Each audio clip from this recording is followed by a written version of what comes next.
Welcome to Revenge Files, a place where ordinary people tell the truth they have carried in silence and find the courage to set their lives straight. If you believe respect must be earned and that love shows itself in daily choices, you are in the right place. Take a moment to subscribe so you will not miss the next chapter of this story and others like it. And if this speaks to you, share it with someone who may need the reminder that dignity has a home here. Today's story is titled "My Grandkids Thought I Was Just the Babysitter Until I Handed Them the College Deeds." It started small, the way weeds do, with a polite text and a promise to circle back. "Could you swing by after lunch, Dad? We just need you for a few hours." The sitter canceled again. The first time I put on my good sweater and drove across town with the kind of relief that only a widower understands. The house was busy in that soft American way. A scented candle burning, a box from a delivery service on the counter, a fridge magnet shaped like a state. The baby needed changing. The 4-year-old wanted a snack. And my daughter-in-law, all kindness and hurry, pressed her phone into my hand and asked me to order a show that would keep them quiet. "You are a lifesaver," she said, and I believed her. A few hours turned into the afternoon, and the afternoon turned into evening, and before I knew it, I was closing the dishwasher the way I used to close my son's bedroom door after he fell asleep with a book on his chest. They came home tired and grateful. There was a takeout bag with my name on it. There was a promise that we would all get dinner next week and toast to how lucky we were to have each other. I drove home with the bag buckled into the passenger seat and a little song humming in my chest. It sounded like purpose. Purpose kept calling. There were swim lessons and dentist appointments and a last-minute client dinner. "Could you, Dad? Just a few hours. You always were so good with kids." The words felt like a hand on my shoulder, and I let them guide me through the weeks. I learned the names of their stuffed animals and which chair rocked the least. I grew familiar with the neighborhood school's pickup line and the way the little one crumpled like a leaf at 4 o'clock. On my kitchen table, a new calendar bloomed. Hand-drawn squares and notes about snack days and soccer cleats. I stopped writing in my own appointments because mine could always move. I used to be a foreman at a parts factory. I knew how to be needed. It was one of the last skills I felt fluent in. Holidays arrived like they always do, wrapped in predictable paper. I brought pies. I told the same joke about store-bought and homemade, and everyone laughed the way families do, in rhythm and together. There was grace before the meal, but I noticed my name never entered the short list of thanks. People thanked time and new jobs and a vacation on the calendar. They thanked healthy children and the fact that the furnace held out through the cold snap. I bowed my head anyway and folded my hands on the old knuckles my father once called a map of his work. After dessert, my grandson tugged my sleeve and asked why I came over so often. "You are like the sitter," he said, smiling, and the smile did not mean anything to him beyond what it was, the bright honesty of a child. I laughed and told him I came because I loved being with him, which was true, and because somewhere along the way my visits were no longer invitations. They were assumptions. If you have lived long enough, you learn to read a silence the way some people read weather. A storm does not always announce itself with thunder. Sometimes it comes as the absence of a call. When my son turned 40, there was a party I heard about from a neighbor who heard about it from a colleague. I watched the pictures bloom on a social feed that I needed my old glasses to see. There were balloons that spelled a number and a cake with tasteful layers, and a rented room that looked like the lobby of an airport hotel. I watched my son raise a glass to his wife and to the next decade. I watched the children in their pressed shirts, my grandson throwing up two stiff fingers in a gesture he had seen other boys make when they felt important. There were a lot of faces in the photo, blurred and beautiful and young, but I was not in any of them. Neither was I in the group text that followed. "Great night," someone typed, and the little hearts went off like fireworks. I told myself I must have missed an email. I checked the address I have had since the days when the internet arrived with squealing dials. I looked in the spam folder at offers for magic supplements and cruise deals. I cannot lie.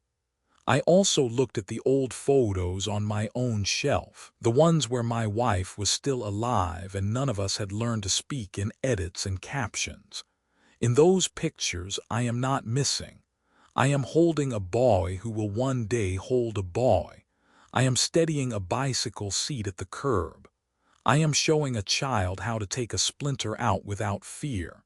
The invitation that never came taught me more than the party would have. It showed me the shape of my place in their house. It was not a chair at the table. It was a hook by the door. On weekdays, I walked the children to school while their parents slept off their late nights or prepared their early mornings, depending on the mood.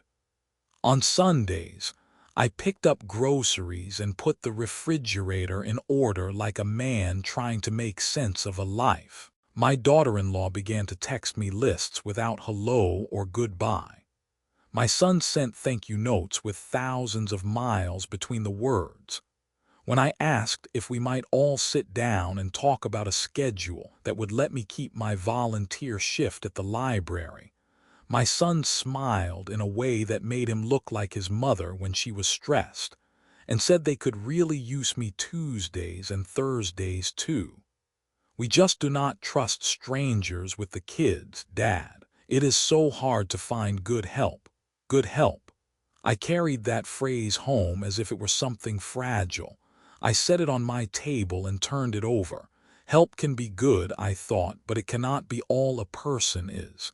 Even a hammer needs a place to hang.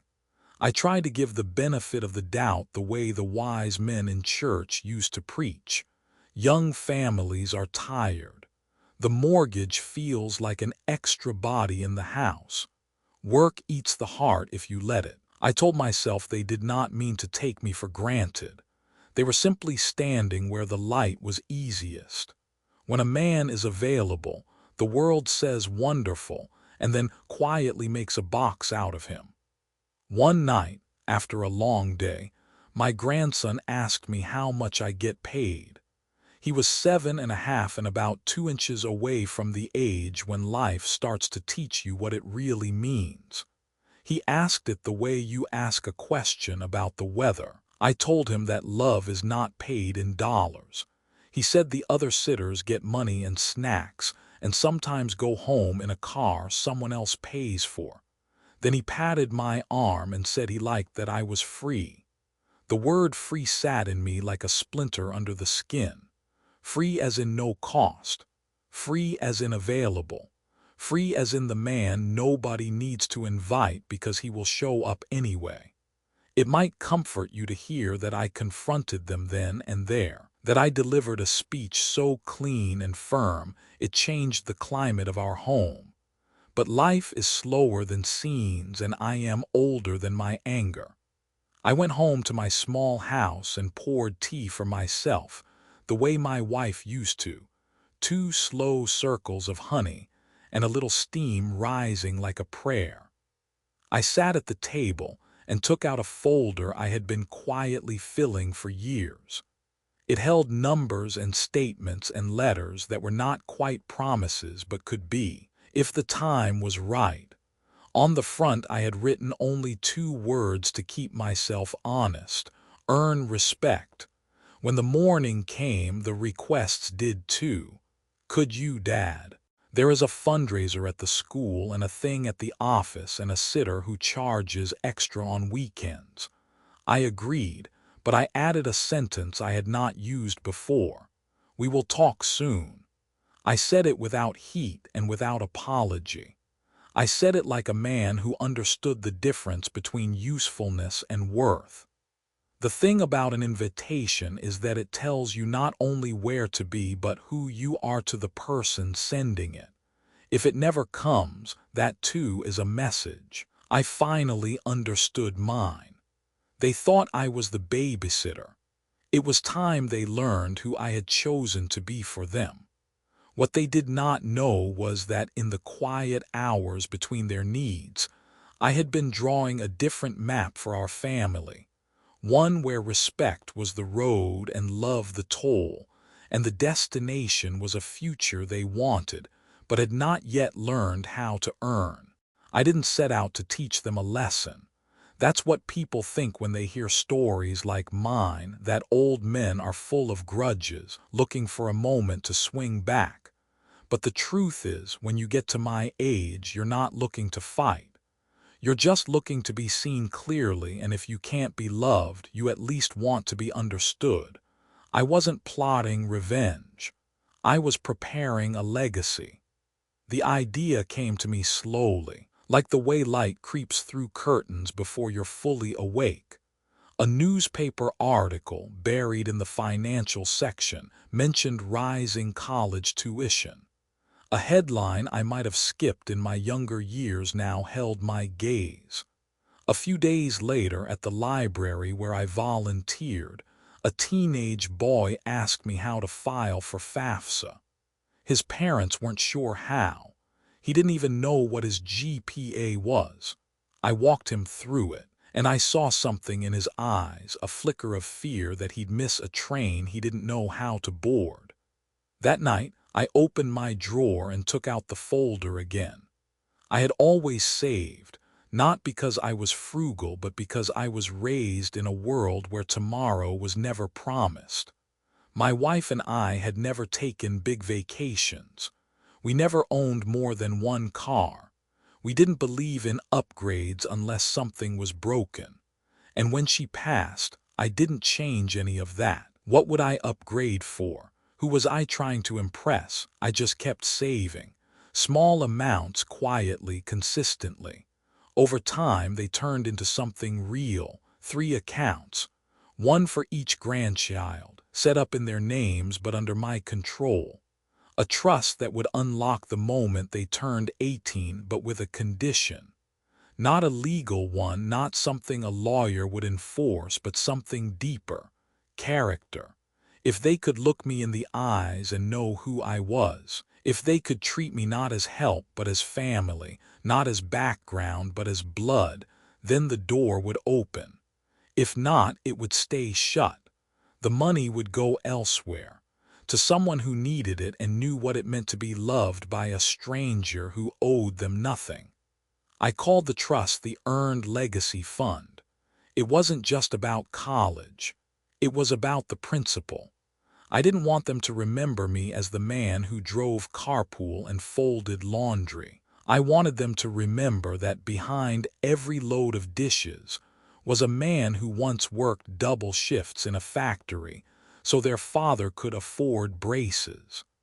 That behind every after-school snack was someone who once went hungry to pay off a mortgage. I wanted them to see me not the babysitter but the backbone. But here's the hard part. You can't teach that in a lecture. You have to let life deliver the lessons. So I started saying no. Not every time, just enough to confuse them. When my daughter-in-law asked me to take the kids on a Friday night because she and my son had dinner plans, I told her I had a meeting. She paused. "You have plans?" she asked, like I was a vending machine that had started charging coins. I smiled and said, "Yes, I do."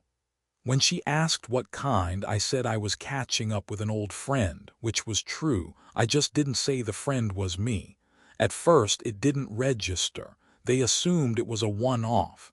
Then came the second no, and the third. And the week I dropped off the kids and didn't stay to help with homework. I noticed the shift not in the adults but in the kids. They began to look at me differently, like they had to earn my attention again, like I had become someone who had his own life, not just a permanent seat on the bleachers of theirs. One day, my granddaughter, the oldest, 12 and smart as a whip, asked me why I wasn't around as much. I looked her in the eye and said, "Because I wanted to see who you'd become without me filling in the gaps." She furrowed her brow like it was a riddle. I said, "Sweetheart, love isn't just what we get, it's what we notice. And I wanted to know if you'd notice me when I wasn't doing things for you." That night, she wrote me a letter, a real one, on paper. Inside, she said she missed our pancake Saturdays, that she didn't realize how many little things I did, like warming up their blankets in the dryer before nap time, or the way I always made sure her favorite spoon was clean for cereal. "I thought that just happened," she wrote, "but now I know it was you."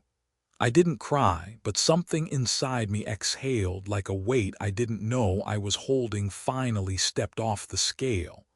I pinned the letter on the inside of the trust folder. It wasn't time yet, but we were getting closer.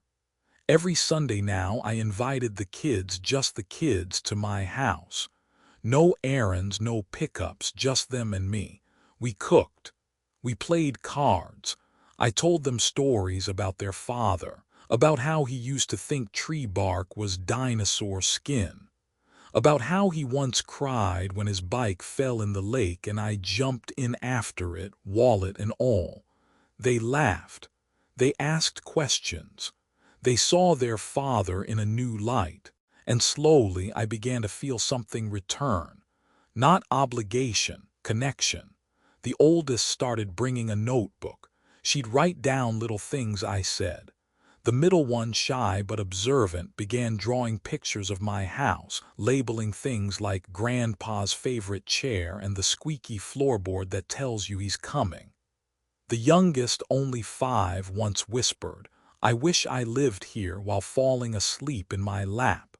They were remembering me, not the sitter, the man. That was when I knew the time would come soon. Not yet, but soon. Because if the foundation is love, real love, then the structure you build on it will last longer than any trust fund. But if it's only convenience, then it collapses the moment you stop being convenient. And I was done being convenient. It was a Tuesday when the moment finally arrived, not with fireworks or fanfare, but with a knock on the door and a missed call from my son. The knock came from my granddaughter. She was holding a school permission slip in one hand and a plastic container of banana muffins in the other. "We made extras," she said. "Mom said to ask if you were free to babysit Thursday after school." I let her in. She sat at the kitchen table like she always had, but this time she wasn't bouncing her feet. She looked at me the way kids do when they know something's changed but aren't sure what it is. "You still have my spoon?" she asked. I opened the drawer and handed it to her, already clean. She smiled. Then, like it had been waiting on her tongue for hours, she asked, "Grandpa, are you mad at us?" I took a long breath. "No, sweetheart," I said, "but I'm paying attention." She blinked, her eyebrows rising in that gentle panic only the honest can feel. "To what?" "To how I'm treated, and more than that, to what you've learned from me, or haven't." I poured 2 glasses of iced tea. She didn't touch hers, just held it between her palms. "Have I done something wrong?" she asked. I leaned forward, folded my hands like I was back at the union table. "Not wrong, just unaware, which can be worse if you don't learn from it." That was the beginning of the talk. Not a lecture, not a scolding. A talk, the kind of thing every child deserves from an adult who sees them as capable of growth, not just obedience. I told her stories, not of hurt, but of history. I told her about my first job, scraping rust off railings in the freezing cold, gloves with holes in them, and a boss who said my work wasn't visible enough to matter. I told her about the day I bought her father his first baseball glove and how I couldn't afford dinner that night but did it anyway because some gifts teach more than any meal. I told her about love and how it doesn't always come with big words or bows. Sometimes it comes as a clean spoon, a warm blanket, a ride to practice in the rain. She listened, still and quiet, her eyes glossy but not from guilt, from recognition. And that was when I said it. I've started a college fund for each of you. Her jaw dropped just a bit. But how? Why? Because I believe in preparing doors for people who don't know they'll need them yet. Then I added, but it's not just a gift, it's a mirror. She tilted her head. A mirror? Yes, it will reflect who you are by the time you walk through it. I took out the folder, the Earned Legacy Fund. I placed it on the table, thick with records, statements, letters, and handwritten notes I had been compiling since the first time I held her in my arms. I showed her the conditions, printed in simple language. To access this fund, the recipient must maintain regular and honest communication with the donor, participate in a family project to understand and document their heritage, perform a community act of service in my name, not for fame but for continuity, demonstrate respect through action, not words, over the course of 1 calendar year, invite the donor to 1 meaningful milestone per year. She read the list slowly, as if it were a spell she didn't want to cast too quickly. Then she whispered, That's fair. I think so too, I said, because the world will give you many things without asking who you are. But the things that last, the ones with weight, should ask something back. She nodded. Then, as if returning a promise, she placed the banana muffin tin on my counter. I'll tell the others, she said. We'll earn it. Not because of the money. I could see that in her face, but because of the shift, because she had seen me.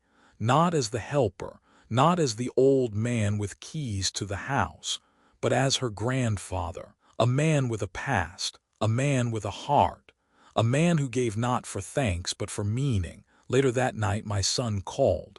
He didn't leave a voicemail, just rang once and hung up. It was his way. But the next morning he showed up at my door. No kids, no excuses, just him. I heard about the fund, he said. I didn't ask how.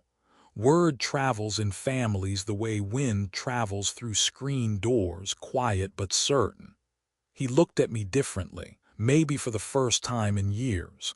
Why didn't you tell us? He asked. Because you weren't ready to hear it. And now, I smiled, not cruel, not smug, just certain.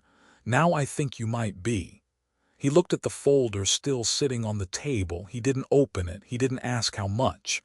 He just nodded, then added quietly, I'm sorry if we made you feel like help. You didn't make me feel like it, I replied. You treated me like it. But feelings fade, patterns last. That's what I'm here to change. He swallowed. What do you need from me? Start by coming to dinner this Sunday. No kids, just us. Like old times. He nodded. And that, my friend, was the beginning of everything changing. Not because I gave them money, because I asked them to earn me back. I cooked more than I needed to that Sunday. Roast chicken, mashed potatoes, green beans with toasted almonds, a peach cobbler from scratch. I hadn't made that dish in over a decade, not since my wife's last birthday when she laughed through the candle smoke and told me it tasted like summer had a soul. I set the table for 3. No children, no distractions. Just me, my son, and my daughter-in-law. It felt almost like a wager. If they showed up, I'd believe something in them still remembered the root, not just the fruit. They arrived 10 minutes late. Not a word about traffic or delays, just a quiet entry and the kind of tension you only feel when the air remembers what you haven't said. He looked tired. Not just in the face, but in the way he stood. Like a man who'd finally realized that something was broken but wasn't sure how long it had been that way. She brought wine. Red, probably expensive. The kind you give not out of affection but apology. I opened it without a word. We sat. They complimented the food. I nodded. We ate, slowly, quietly. Halfway through the meal, my son cleared his throat, a small sound, but in that room it was thunder. "Dad, I didn't know you'd been saving all that time." "I wasn't saving for you," I replied gently. "I was saving for what mattered." He looked down, folded his napkin into a shape I couldn't recognize. Then she spoke, my daughter-in-law, who had once called me her second dad before the convenience of free childcare turned me into a fixture. "You should have said something," she said softly. "I did," I replied, "just not with words. Every Wednesday when I brought lunch for the kids, every time I fixed the broken cabinet or restocked the pantry, every moment I stood in your home like wallpaper, I was speaking." She blinked fast, tears threatening, but not out of pity, out of realization. I leaned back and said the thing I'd been holding like a stone in my chest. "You stopped inviting me." He looked up, eyes wide. "I was always available, so you stopped seeing me."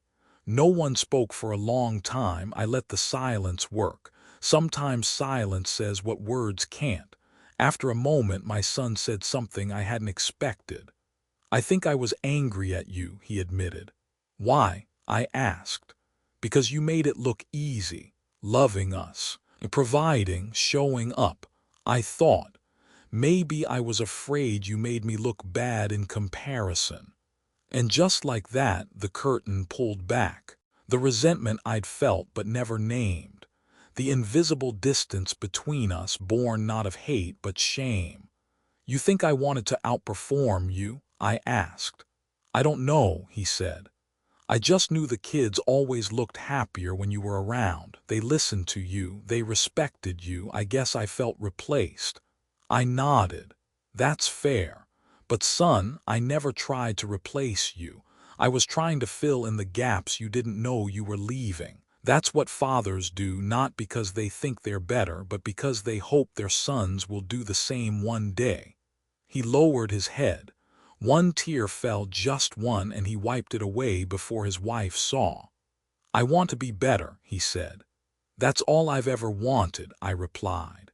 And then something small, almost unnoticeable, happened. She reached across the table and took his hand.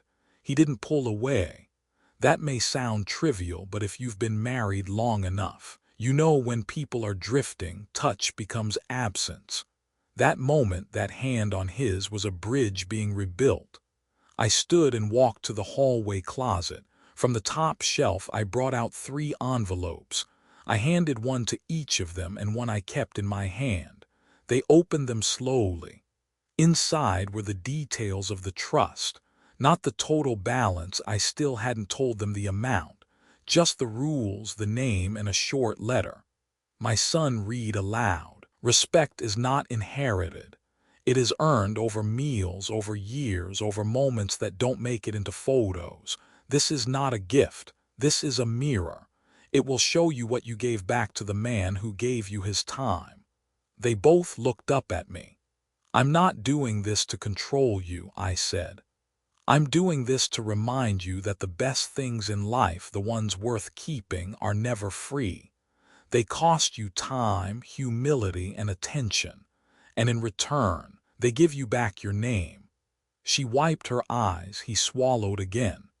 "You said 3 envelopes," he said. "Who's the third for?" I held it up. "This one's for me," I said. "It's a record, not of the money, of the moments." I opened it. Inside were photographs, handwritten notes, drawings from the kids, my granddaughter's spoon, a copy of the letter she'd written. Even a sticky note from years ago that read, "Thanks for lunch, Grandpa. I love your sandwiches the best." Crayon hearts on the corners. "This one stays with me," I said, "because no matter what happens with the fund, I've already been paid. We finished the meal in near silence, but not a heavy silence anymore. A thoughtful one, a healing one. As they were leaving, my son lingered at the door. "Dad," he said, "what if the kids mess it up? What if they fail one of the conditions?" I smiled. "Then they'll learn something more valuable than a check. They'll learn that relationships have boundaries, and that earned love doesn't mean withheld love. It means accountable love." He nodded, a long, slow nod, the kind men give each other when words are no longer enough. They left. And for the first time in years, the house didn't feel like a waiting room. It felt like mine again.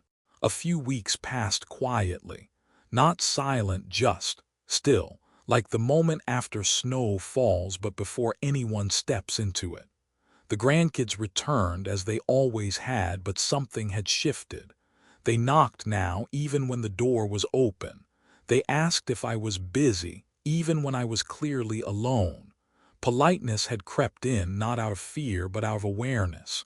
The youngest called me grandpa again instead of the sitter. The middle child, usually shy, asked if I wanted to come to her school's art show, not because I was free, but because she said it wouldn't be the same without me.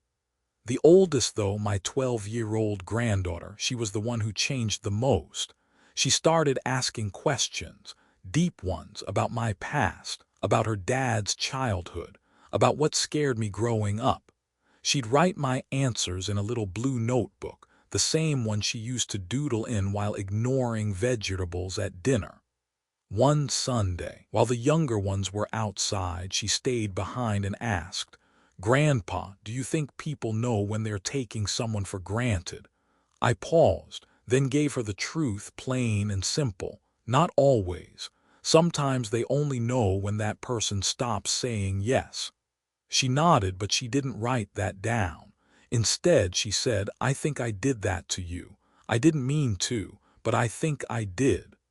And for the first time, I realized something important. This trust, this so-called test, wasn't just about proving their love, it was about helping them understand it. Because kids don't come out of the womb knowing how to love responsibly. They learn it from what we allow and, more importantly, from what we refuse. That's why the first test came not from me, but from life. It was a Thursday afternoon when my daughter-in-law called, panicked. The youngest had a fever. The pediatrician's office was closing soon. My son had a last-minute work emergency. "Can you pick up the kids and wait at the house?" she asked. "We won't be long, you're our emergency contact." I hesitated, not because I didn't want to help, but because I needed to know why they were asking. I said, "What about the neighbor? She's not available. What about that babysitter, Amanda? She charges extra on short notice." "And me?" A long pause, then finally, "Your family." It was the first time in months that the word didn't feel like a placeholder. "Okay," I said, "I'll go." When I arrived, the oldest was already waiting with her shoes on. She opened the door and handed me a folded piece of paper. "I made a schedule," she said. A schedule. It had snack times, homework blocks, even 10-minute breaks labeled "Talk to Grandpa." I smiled so wide I almost forgot why I was there. The youngest was on the couch, flushed but calm. The middle one sat beside him, reading a story out loud. They'd made a blanket fort, not messy, but organized with labeled pillows. They'd prepared, not just for the afternoon, but for me. When my son and his wife returned 2 hours later, they didn't rush in or dump their bags on the floor. They entered quietly, observed the fort, the organized snacks, the books neatly stacked by the fireplace. "We thought it would be chaos," she said. "It usually is," he added. Then the oldest handed them each a short note, written in her now familiar cursive. "We want Grandpa to know we care. Not because of the trust, but because of the truth. We miss him. We see him now. We're sorry we didn't before." I didn't know she'd written those notes. I didn't ask her to. They had passed the first test and not the one I created, the one life handed them, the one where they could have fallen back into old habits but chose new ones instead. As they were leaving, the oldest whispered, "Will you tell us when it's time, to unlock the trust?" I nodded. "I will, when you stop asking when, because that's how it works. When love becomes less about the reward and more about the relationship, that's when it's earned." That night I didn't file away any papers. I didn't update any spreadsheets. I simply sat in my favorite chair, drank warm tea, and looked at the blank space on the shelf where the folder used to sit. It wasn't empty. It was waiting.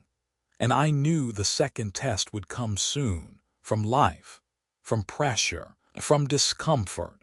But now I believed they were ready, because the first step to growing up is realizing who raised you. The second test didn't come in the form of words. It came, as these things often do, with rain. Late April, one of those Midwestern thunderstorms that doesn't knock, it kicks in the door and dares you to flinch. I was home alone, the windows humming with wind when the power went out. I wasn't scared, not really. You don't get to my age without collecting storms like old war medals. But I'll admit, it felt lonelier than it should have. Something about the dark has a way of magnifying silence. I lit 2 candles and boiled water on the gas stove. Then I sat with my tea and listened not to the storm but to the house. The creak of the floorboards, the old clock ticking like a stubborn heart, and underneath it all a quiet truth I hadn't heard from my son in over a week. They hadn't checked in, not since that Thursday, not since the fever and the schedule and the apology notes. And in the quiet, doubt began to bloom. Maybe it was all temporary, a show, a performance to get the fund. Maybe old habits die so slowly you barely notice they are still breathing. I don't like thinking that way. But when the power's out and you're older than the fuse box, your thoughts turn blunt. Then came the knock. Not the doorbell, it was out with the power. A real knock. Wet, rushed, familiar. I opened the door and there they were, all 3 of them, in raincoats too big for their bodies, huddled together like a stack of apologies. The oldest held a flashlight. "Grandpa, are you okay?" I stared, startled. "How did you get here?" "Dad dropped us off. He had to go back something at work." "Does he know you're here?" She nodded. "He told us to check on you." I blinked, the rain maybe, or something behind my eyes. They took off their shoes without me asking. They hung their coats neatly. They put their backpacks in the corner. The middle child ran to the kitchen and grabbed the candle. "We made a plan," she said. "If the lights go out at your house, we come over." "Since when?" I asked, stunned. "Since we started caring," the oldest said plainly. The youngest tugged at my sleeve. "Do you need help with your blanket? Mommy says old people get cold." I laughed, a real laugh, the kind that shakes the dust off your heart. They made sandwiches, sloppy ones, peanut butter sticking out the sides. No crusts because they remembered. We sat on the floor like it was a campout. And then the oldest said something I'll never forget. "We don't want the trust fund yet," she said. "We want the time." I paused. "What do you mean?" She looked at her siblings, then back at me. "We don't want to earn you for the money. We want to earn you because we didn't realize how much we'd already lost." The middle child chimed in. "We thought you were the helper, but you were the heart." And the little one added softly, "We love you more than pancakes." Which, in his world, was monumental. The storm raged outside, but it didn't matter. Because inside the lights were off, but I had never seen them more clearly. They weren't perfect. They were young, flawed, growing, but they were trying. That's all love really asks for, not perfection. Just the willingness to show up in the rain without being asked. Later that night, after I tucked them in on the pull-out couch and made sure every forehead was kissed and every blanket was tucked tight, I went to my drawer and pulled out the trust folder. I added a new sheet. April storm test passed, not because of obedience, but because of presence. Presence matters more than performance. Because when the wind rises and the lights go out, you don't need someone who remembers your birthday, you need someone who remembers you. That night I didn't feel old. I felt held. Mother's Day arrived with the usual pinks and pastels, overpriced flowers, brunch reservations, phone reminders pinging like guilt. It had always been a hard day for me since my wife passed. For decades, I'd spend the morning quietly placing a rose by her photo and writing her a letter I'd never send. The kids didn't know I did that. I didn't want them to. But this year was different. This year, I received an invitation. An actual, formal, printed invitation, cream-colored with embossed gold lettering. It said, Mother's Day brunch hosted by the kids and Dad.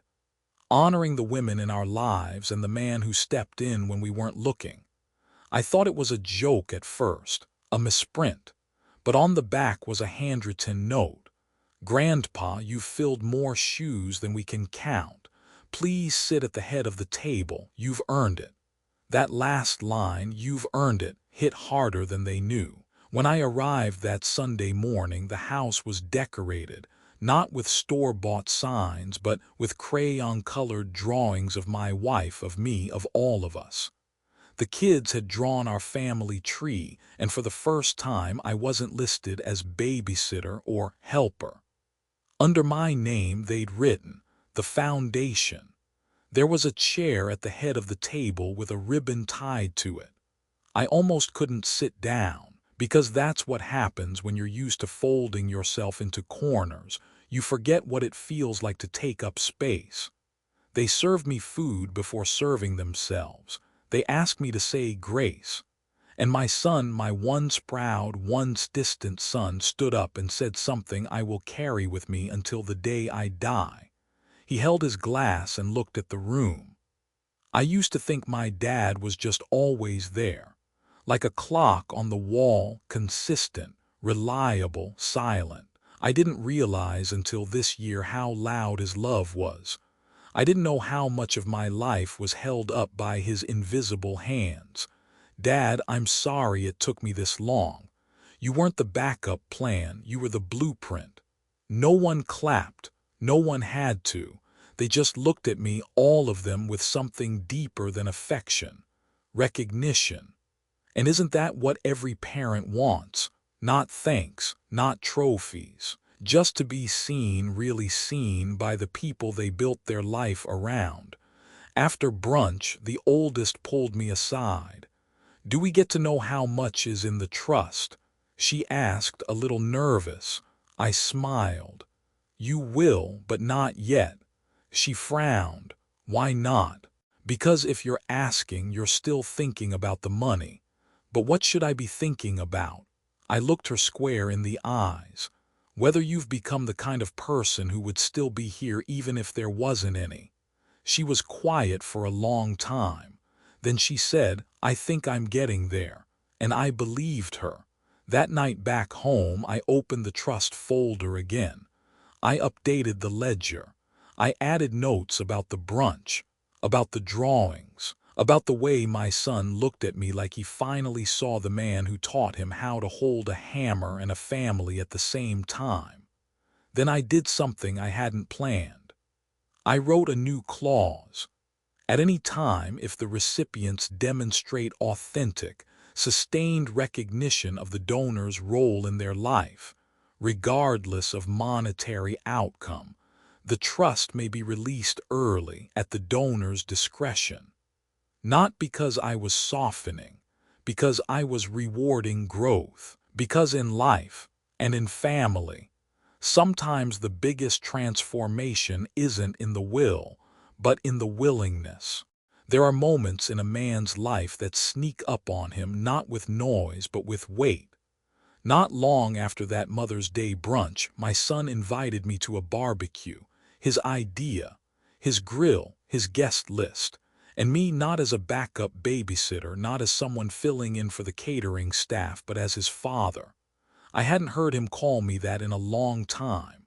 Not out loud, not with meaning. The backyard was filled with laughter and folding chairs. The kids were running around with ketchup-stained smiles, and for the first time in years I didn't feel like a spectator in someone else's family. I felt like I was standing on the porch of something I had helped build and now, finally, was being welcomed back into. At one point, while flipping burgers, my son looked over and said, "Dad, can you hand me that plate?" It was such a simple sentence, but I froze. Dad. Not hey, not you. Not Pop in that distant, ironic tone he sometimes used when he was half joking and half resentful. Just Dad. Like it had always been there, like he'd never stopped using it. He didn't notice he'd said it, but I did. I handed him the plate, and I think I smiled the rest of the afternoon without even realizing it. Later, when the kids were helping clean up, he came and sat next to me on the patio. We watched the sun go down the way old men do, quietly and with appreciation that doesn't need to be spoken aloud. I looked through the folder, he said. The trust. He nodded. I didn't realize how far back it went. The notes, the photos, the receipts. You've been planning this for years. Longer than you think, I replied. I wish I had known. You weren't supposed to, not until you were ready.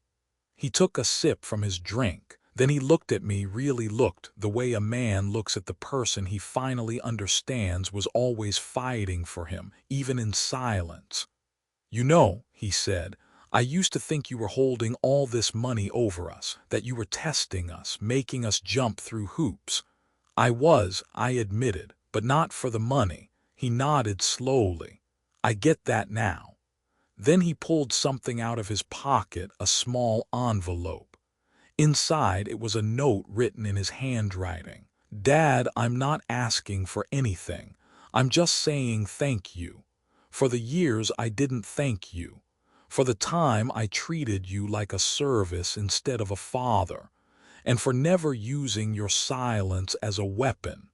You were always there. Even when I didn't deserve you. I didn't cry. I didn't need to, because when a grown man, especially your own son, looks you in the eye and hands you his own words, that's a kind of wealth no bank account can match. I added the letter to the folder that night, of course. It belonged there, not because it was about the trust, but because it proved the trust had already done its work long before a single dollar was released.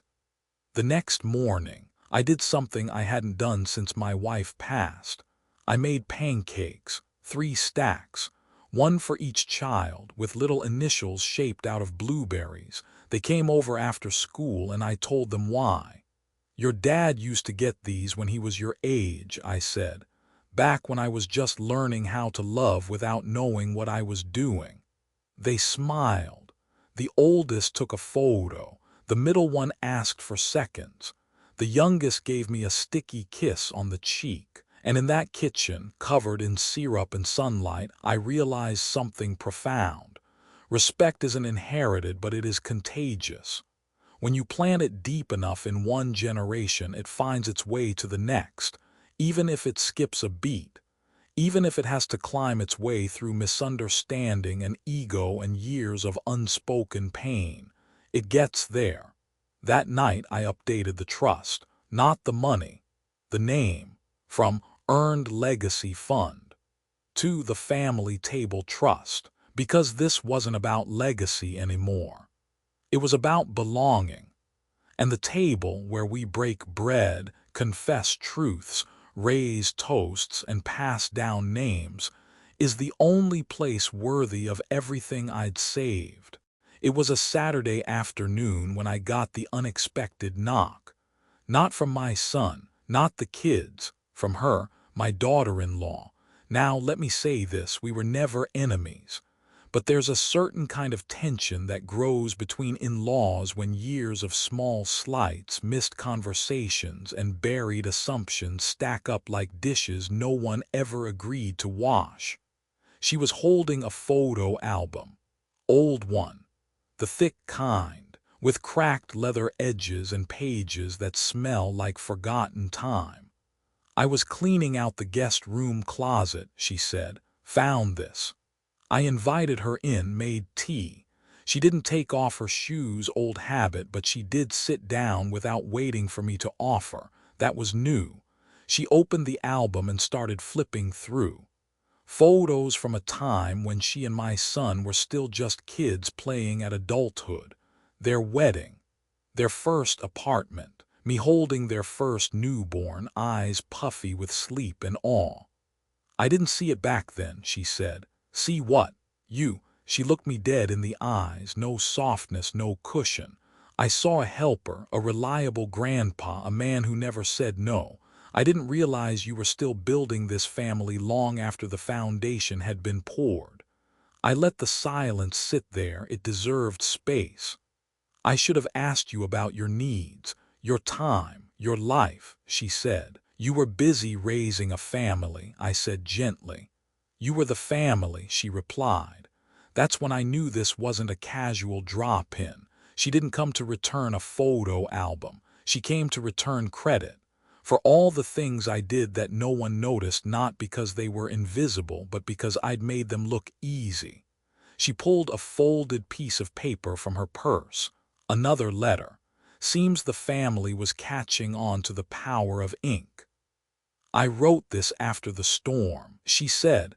"The night the kids came to you, I didn't tell them to go. I didn't even know they went. They made that plan themselves." She handed me the letter. It read, "Dear Dad, I know I don't get to call you that often.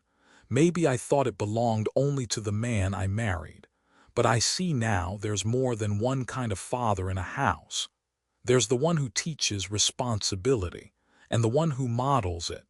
There's the one who shows up at parent-teacher conferences, and the one who shows up every single time without applause. You were the one who filled in the cracks without complaint, who taught my children to trust a man's presence more than his promises. I was wrong to take you for granted, but I'm not too proud to say it. Thank you for loving us while we were learning how to love you back. Love, your daughter, finally." I read it twice. Then I placed it carefully in the same folder that now held everything else. I didn't cry, but I did reach across the table and put my hand over hers. "You've raised good kids," I said. "No," she whispered, "you did." We sat in silence for a while, the kind that only exists between two people who have finally said everything they needed to. Before she left, she asked me a question. "Have you decided when to release the trust?" I nodded. "Yes." "When?" "When they no longer need it." She looked confused. I clarified. "When the money becomes the bonus, not the motivation, that's when I'll know." She smiled, not forced, not polite. "Real. You know, I think you're almost there," she said. "Maybe," I replied. "But I don't mind waiting. Because when a man spends a lifetime investing in a family, he knows not every return comes with a date stamp. Some arrive late, but when they do, they're worth everything." Graduation season arrived like it always does, with gowns too long, shoes too new, and the smell of folding chairs in a gymnasium trying to pretend it's a cathedral. It was the oldest, my granddaughter, who was finishing middle school. Not a grand milestone in the eyes of the world, but in the eyes of a grandfather it was everything. I had watched her learn how to tie her shoes, spell Mississippi, and write her first essay about the moon. And now here she was, tall and sure-footed, with a speech in her hand and braces almost off. I hadn't been told she was speaking at the ceremony. I got the invitation just like everyone else, printed, folded neatly, tucked into an envelope with a school logo and a generic message about parking and start times. But no one mentioned that when the student speaker was introduced, she'd be the one walking to the podium. I watched her, heart in my throat. She adjusted the microphone, took a deep breath, and then she started. Her voice was steady, clear, older than I remembered. When people talk about heroes, they often mean someone on a stage, someone with medals or a cape. But I want to talk about a hero who never wore a uniform, never shouted, never asked for credit. My breath caught. I knew where this was going. I could feel it in my bones, the ones that had carried her on piggyback through parks and sat cross-legged on the floor when my knees didn't want to. He made pancakes. He drove carpool. He showed up even when we forgot to say thank you, and I used to think he was just there because he had nothing else to do. She looked out over the crowd. Then she found me in the fifth row aisle seat, hands trembling just a little. But I know now that he was there because he chose to be, and he kept choosing us over and over, even when we didn't choose him. The auditorium was quiet, not the distracted kind, the sacred kind. He taught me that love isn't loud, it's consistent, it's quiet service, it's being seen when no one's looking. I saw parents shift in their seats. I saw one teacher dab her eyes. Then came the line, the one that made everything inside me stop. "Grandpa, this one's for you. I don't want the trust fund. I just want more time with the man who made me who I am." The applause didn't come right away. It took a second, like the room needed to remember how to breathe. And then, like a wave, it rolled in. She stepped down. I didn't move. I couldn't. I was holding something invisible in my hands, the weight of being recognized, not just as someone who helped out, but as someone who shaped a life. After the ceremony, families swarmed the lawn, balloons, cameras, flowers. She didn't go to her parents first. She came straight to me. "Did you like it?" she asked, eyes wide, voice small again. I didn't answer with words. I just hugged her, tighter than I probably should have. Long enough for her to say, "Okay, Grandpa, I can't breathe." She pulled back and grinned, and then out of her backpack she handed me a tiny wrapped box. Inside was a keychain. On one side, a tiny spoon engraved with my name. On the other, a date, that day's date, and 2 words, "You matter." It wasn't expensive, but it was priceless. That night, I didn't go straight home. I drove around for a while, past the park where I used to push her on the swings, past the library where she once sat next to me coloring while I pretended to read the paper, past the diner where I used to sit with my wife, back when being a grandparent was still just a dream. When I got home, I opened the trust folder. I added a new clause. Clause 7. At the moment the donor is honored publicly, without prompting and with sincere gratitude, the trust is considered fulfilled in spirit, and partial release may begin. Because some gifts aren't meant to be waited for. They're meant to be witnessed. And I had just witnessed the most valuable return on investment a man could ever hope for. Respect. Earned, spoken, shared. The morning after her speech, I awoke before the sun. Old habit. When you've worked early shifts for most of your life, your body forgets how to sleep past dawn. I made coffee the way my wife liked it, strong, no sugar, 1 splash of cream, and sat at the kitchen table with the folder.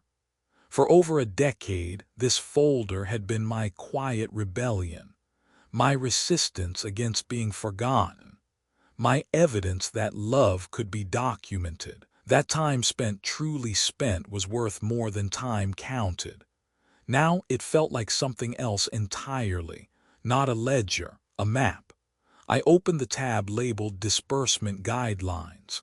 There were forms, drafted letters to the bank, notes to each grandchild, all written with care, none yet delivered. Until now, I started with the oldest. I wrote by hand, "My dearest girl, you spoke of me in a room full of people, But more than that, you saw me in a way most people don't get seen until they are gone. That moment, that speech, was the unlocking of something far more valuable than any trust. It was the unlocking of your character. And because of that, I am unlocking something else. Inside this envelope is the beginning of what I had set aside for you. Not all of it yet, you're still growing, but enough to show you that earned love comes with real returns. Spend it on something that stretches you, that dares you to be more. Education, experience, something that doesn't just add to your life but expands it. And when you use it, I want you to remember, this wasn't given because of blood. It was given because of who you became. Proud of you always, Grandpa. I sealed the letter and set it aside. Then I did the same for the second, the middle child, and the third, the youngest. Adjusted to age, maturity, and potential. Not equal in amount, but equal in intention. Fair doesn't mean identical. It means appropriate. It means loving with precision. For my son and daughter-in-law, I wrote a separate note. To the two who built the house I was allowed back into, you've grown in ways I did not expect, and I'm proud of you for it. This family was once leaning, tired, and unaware of the hands holding it up, but now it stands straighter. I am offering a gift, not a transaction, not a reward, a gift, to be used not for stuff, but for stability. Pay off something that keeps you up at night.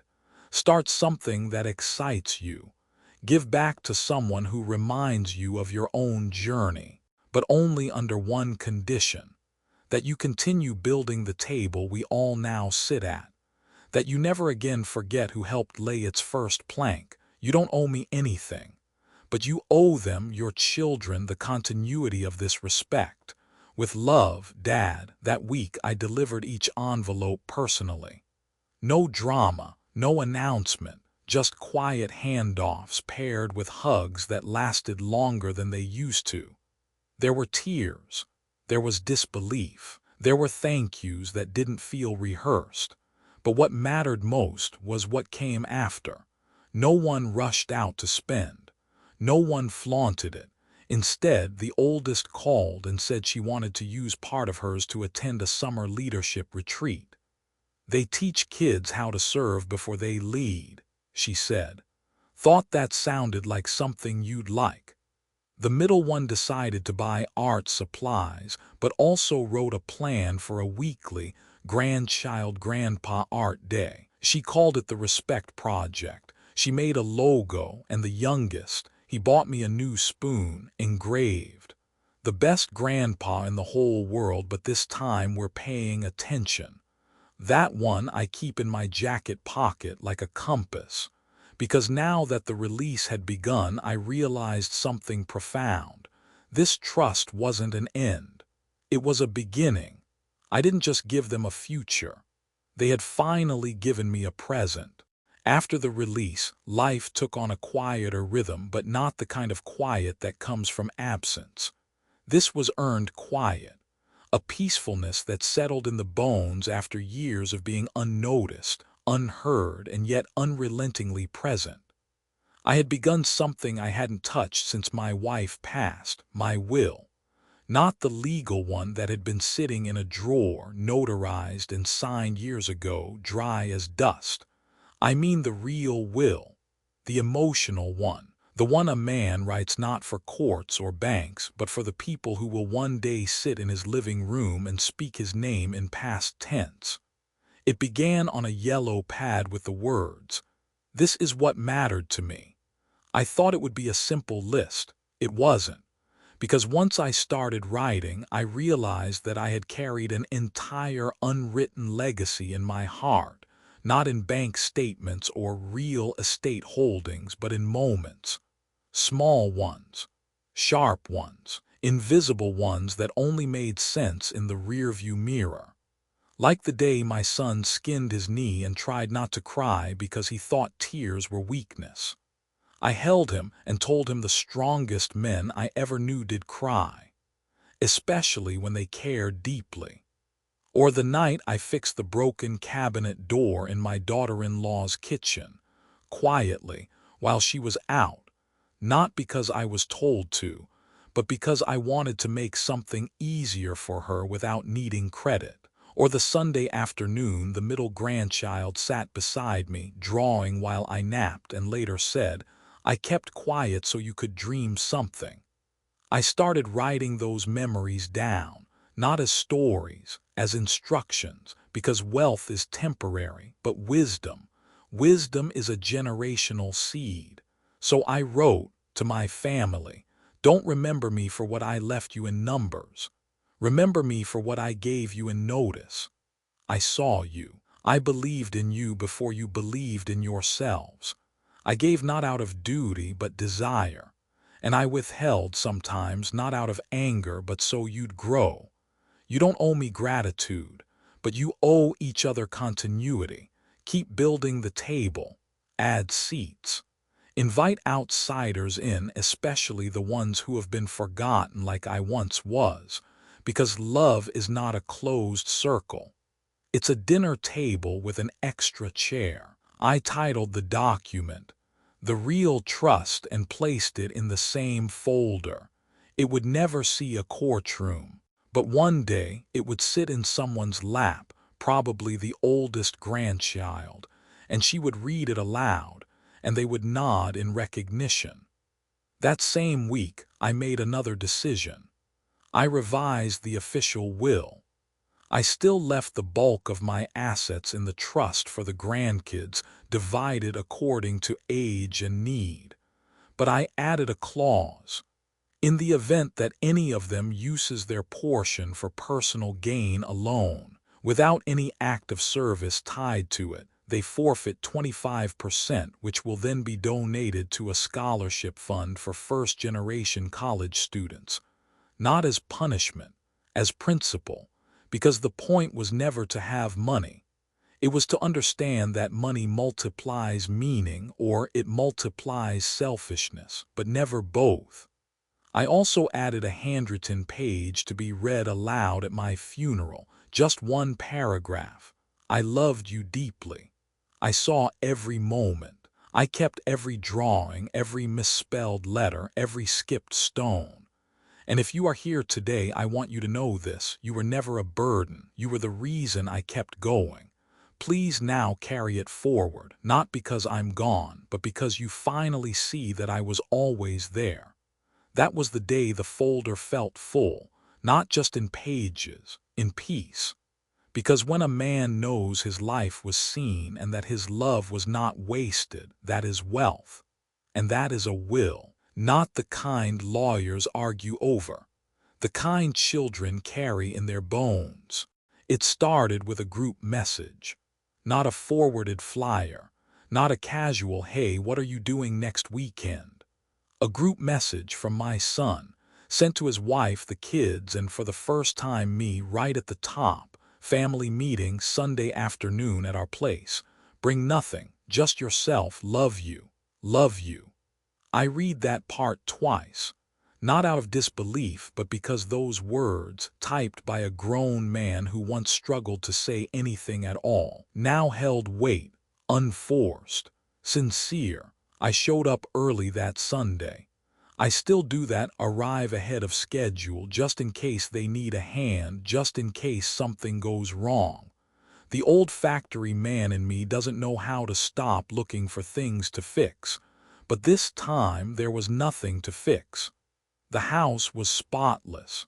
The dining table had place cards.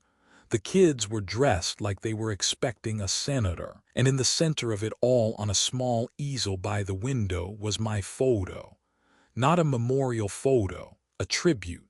A picture of me holding all 3 grandchildren on my lap back when they were tiny and squirming and still smelled like crayons and spilled juice. Above it, a sign read, "Today we honor the foundation." I tried to swallow, didn't work. My son welcomed me with a hug, not a side hug, a real one, the kind that said, "I remember who you are now," gestured to the head of the table. "Sit, Dad, this one's yours." I sat, then he stood, What followed was not a toast, not a tribute, not even a speech. It was a passing of something. He looked around the table, cleared his throat, then said, "We spent a long time thinking this was our home and you were just visiting, but we were wrong. This house, this family, it stands because of you. And today we're doing what we should have done years ago. We're giving you back your place." He handed me a box. Inside was a single brass key. Attached to it was a tag that read, "Master Copy." He said, "We changed the locks last month. Every new key is a copy of this one, and it belongs to you because this isn't our house anymore. It's ours, all of us, starting with you."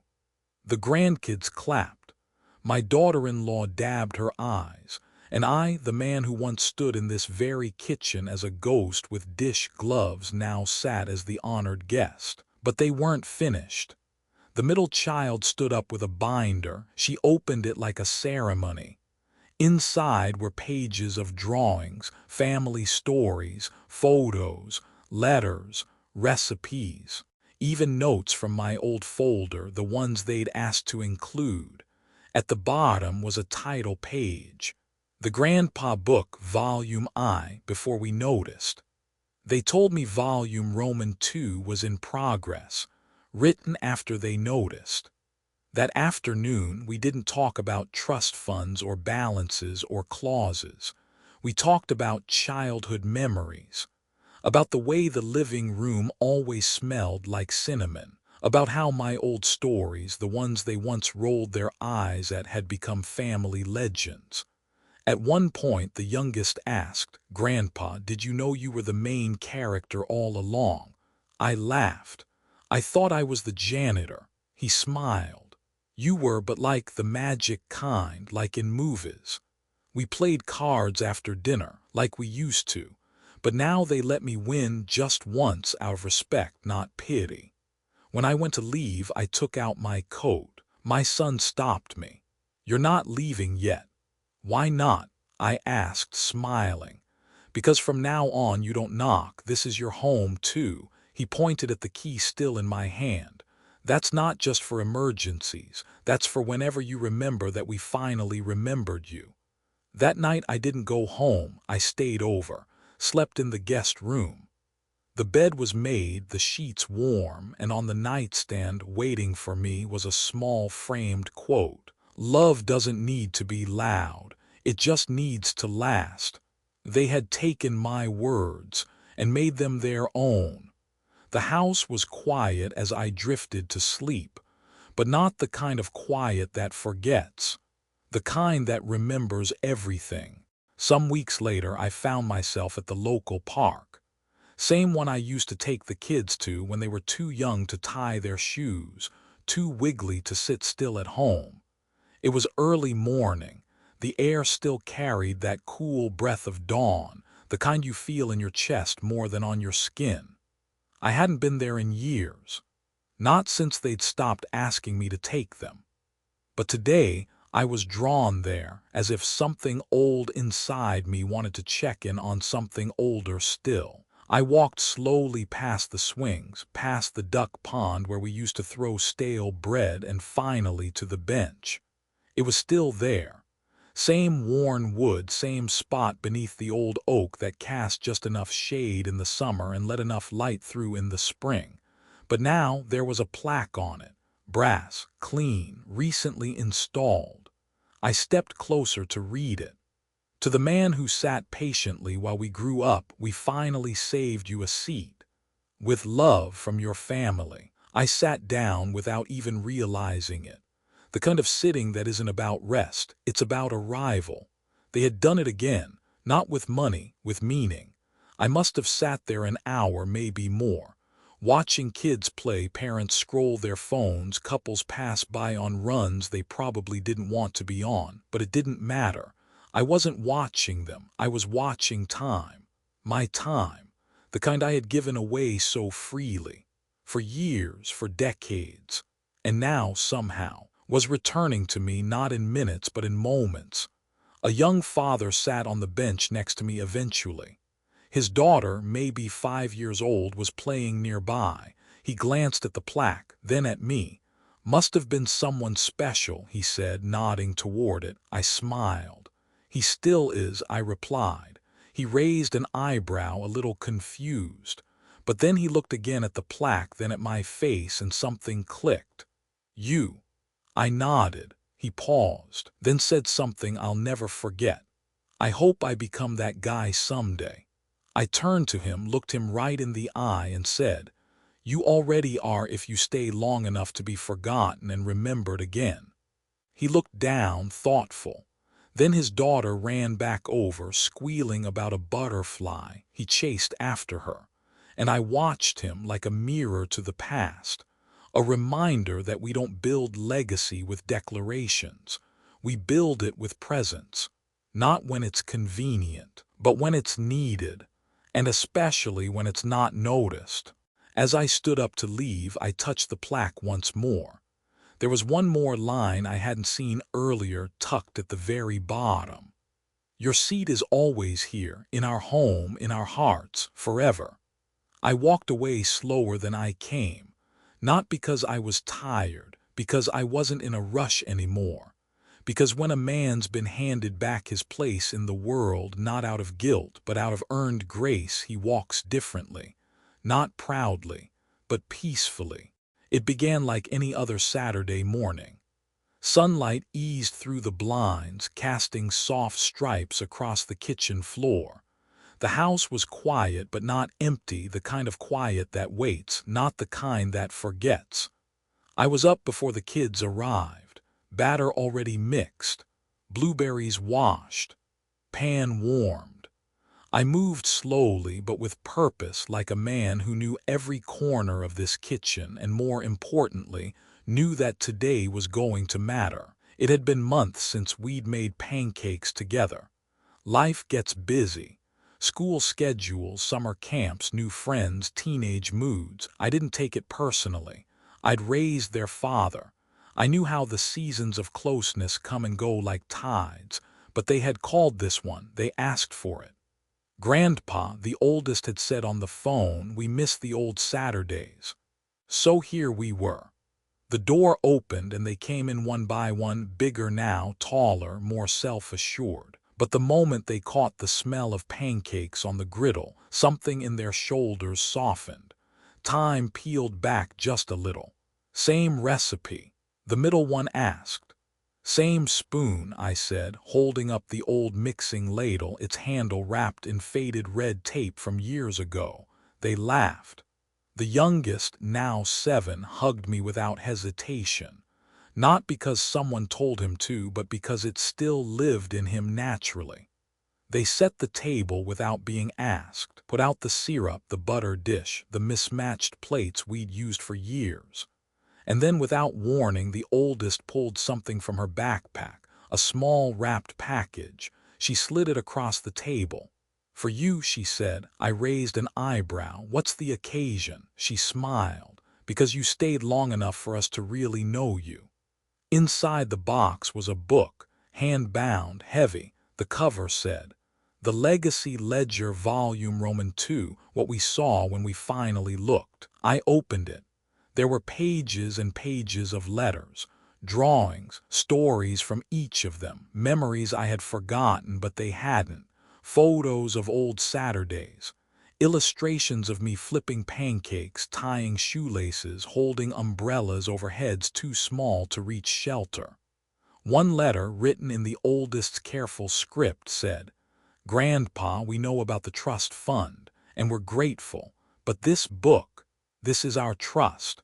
What you invested in us, not just with money, but with love, discipline, grace, patience. We've cashed in every lesson, and we're spending it by becoming people you'd be proud of." I closed the book slowly, hands trembling just enough to remind me I was alive. I looked at all 3 of them. They weren't kids anymore. They were keepers now, of values, of time, of each other. And then I made a decision. I stood up, walked to the drawer, pulled out the original folder, the trust documents, the letters, the saving statements, and placed it on the table. "I'm done keeping this," I said. They looked confused. You mean? The middle one asked. I nodded. It's yours now, all of it, every dollar, every condition fulfilled, every lesson learned, every ounce of love earned and returned. The youngest asked, even the spoon. I smiled, especially the spoon. We ate pancakes slowly that morning, talked about college plans, summer trips, books they were reading. They asked about my first car, my favorite movie, my worst haircut. We laughed a lot. When it was time to go, they didn't rush. They cleared the table, packed leftovers, and each gave me a hug long enough to remember. The oldest lingered. "Grandpa," she said, "can we keep doing this?" "Doing what?" I asked. She gestured around. "This, the pancakes, the stories, the remembering." I nodded. "Every Saturday I'm breathing, there's a seat for you." As the door closed behind them, I realized something. This wasn't the end of anything. It was the beginning of their own first Saturdays, where they would become the ones who show up, who stay, who pour into others what someone once poured into them.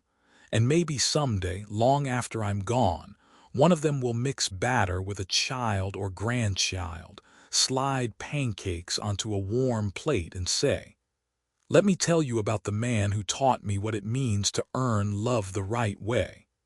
And that, right there, will be my forever. It was my birthday. 80. The kind of milestone that makes people speak in softer voices, bring you cardigans, and cut your cake smaller than you'd like. I told them not to make a fuss, but when you've built a family on your back, fuss is how they say thank you. They threw the party at the house, our house now, as they like to remind me. The living room was filled with the hum of life. Laughter in the kitchen, the rustle of wrapping paper, the clink of glasses against homemade lemonade. Not champagne, just lemonade, fresh squeezed, extra tart, the way I liked it. There were no grand speeches this time, no tears, just warmth. But then after the cake, my son stood up holding a small wooden box. It wasn't wrapped. It was handcrafted, sanded smooth. Engraved on the lid were the words, "For the man who gave us more than time." He placed it in front of me. I opened it. Inside was a pocket watch, old-fashioned, gold, elegant, but it wasn't about the object. It was about the inscription inside. On the inside cover, etched in his handwriting, it said, "You gave us years, we give you back every second. Your time was never wasted. With love, your family." I stared at it, the ticking steady and clean, and something in me, something quiet and long-suffering, finally exhaled. You see, that was always the fear, wasn't it? That I had given everything but never been seen. That I had poured out my hours, my sweat, my quiet dreams into a well that never echoed back. But now I had my echo, not in applause, not in repayment, but in remembrance. That night after the guests had left and the house had settled into the soft hush of evening, I sat in my chair with the watch in one hand and the folder in the other. I opened it one last time. The documents, now brittle from years of thumbing. The photos, their corners curled with time. The letters, some tear-stained, some crisp, all sacred. And finally, the page I had left blank since the beginning, titled, "When the Trust is Fulfilled." I picked up my pen and wrote, "They no longer need the money. They carry the meaning. They no longer seek approval. They live with intention. They don't call me out of duty. They call me out of love. The trust is fulfilled, and so is the man who made it." I closed the folder, slipped the watch into my pocket, and I smiled, not because it was over, but because everything I'd ever hoped for, every lesson, every sacrifice, every overlooked moment had taken root in their hearts. They would grow it. They would guard it. And one day they would give it away to their own children, not as inheritance, but as identity. As I turned off the light and stepped into the hallway, I heard the voice of the youngest grandchild calling from the guest room. "Grandpa, can we make pancakes in the morning?" I smiled. "You bet we can, because some trusts don't expire with time." They renew every morning in the hands that now know how to give what they were once given. And that is the final gift, the return of a love that was never lost, only waiting to be earned.